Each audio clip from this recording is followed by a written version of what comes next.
Hi, I'm Grace. I'm a homemaker, wife, and mother who loves the Lord more than anything. Our home is a small 50s fixer-upper on a little half acre. We don't have all that much, but we are rich in other ways. If this year you want to learn how to run a home, gain gardening tips, learn from scratch cooking, learning how to preserve your harvest, and generally be encouraged in the work of the home, I would love for us to be friends.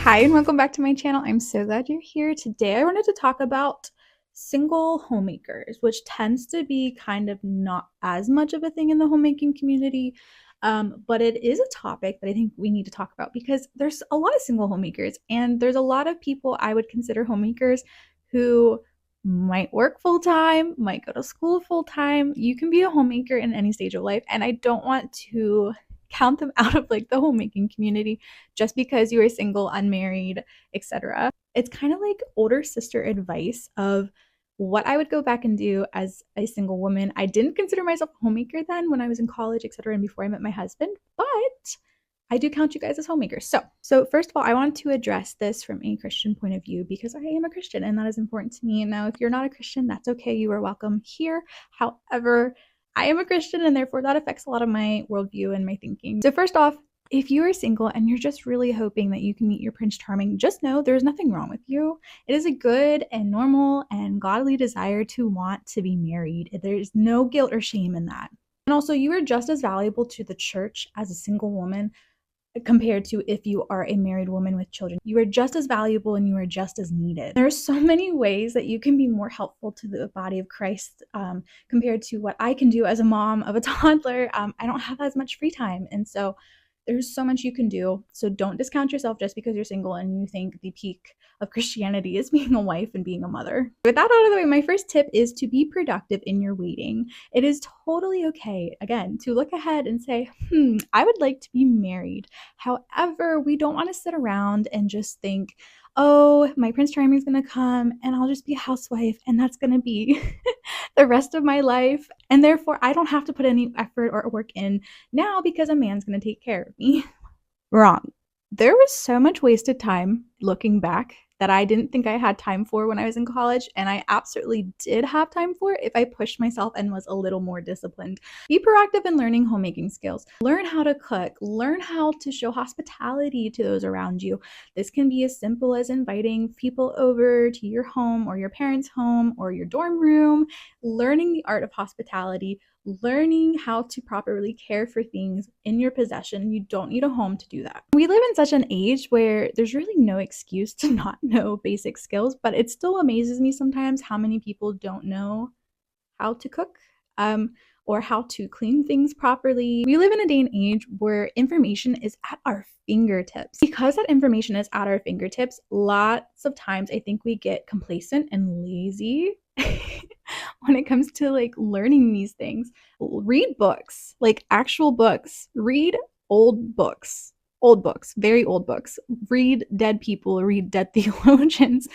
There's plenty of YouTube, for goodness sake. You can learn anything on YouTube. So be proactive in your waiting time, and we don't want to just be sitting around waiting for Prince Charming to come, because unfortunately for some people that might not ever happen, and you can still have a very full and fulfilling life even if you aren't married. I'd also recommend maybe seeking out families in your community or in your local church that might need help if they have a lot of kids, and just kind of like shadowing and seeing what these homemakers do. Seek out Titus 2 women in your life, and Titus 2 women don't necessarily have to be home 24/7, like learn a trade, learn something that can be marketable down the line. I would also really encourage you to learn financial literacy skills.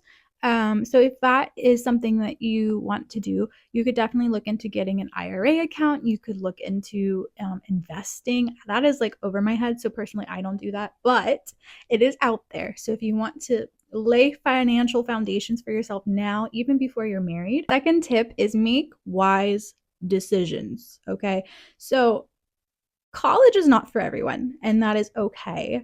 And it is okay to be cautious about going to college.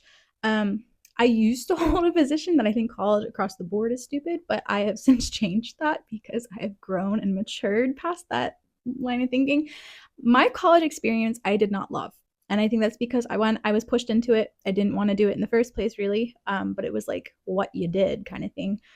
So If you want to go to college, go for something that is going to be able to pay your loans back if you're taking out student loans. Be mindful of your student loan debt. Student loan debt is crushing. It really is. And so just be mindful of that. Be careful with how much you're taking out. If you can go to community college, go to a community college. Don't go to a state college. Don't go to private universities. Go to a community college, because guess what? Their education is about the same and it's cheaper. So go to a community college. If you don't want to go to college, that's totally fine too. Go do a trade. Learn. You can learn bookkeeping. You can learn medical scribe work online. You don't necessarily need degrees for those, but you can get certifications for those. Learn cosmetology. Find trades that you can use down the line if you do need to support yourself. Definitely weigh the pros and cons of college. Be mindful of your debt.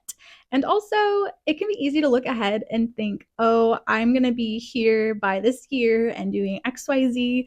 Life is so unpredictable. So just have something that you can learn and be marketable in. My third tip is practice contentment.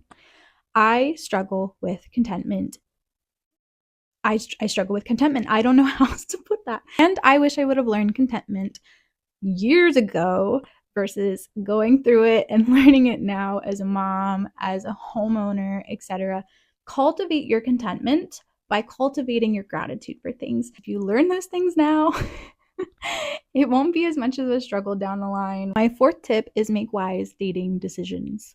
The man you choose to join your life with is one of the most, if not the most important decisions you could make in your life. And it is vital that you choose a good man.